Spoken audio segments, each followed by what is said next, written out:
खबर शामिल करते हैं कायदाबाद से। मुमताज़ खान बलोच की रिपोर्ट के मुताबिक यूनियन कौंसिल ओखली मोहल्ला के मौजा भुट्टा के साबका कौंसलर मलिक ज़फ़र अली अवान की ख़ुसूसी काविज़ से भुट्टा ओखली मोहल्ला और चक नंबर 11 MD से मलिक हारून बंदेयाल के हक़ में दुआए खैर का सिलसिला जारी है।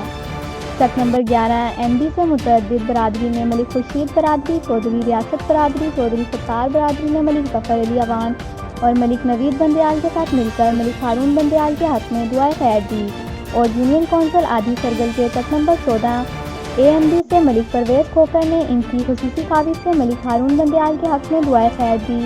मलिक ज़फ़र अली अवान की पूरी हल्का में मेहनत जारी है। इंशाअल्लाह जल्द ही मुतअद्दिद दुआए खैर मुतवक्का होंगी।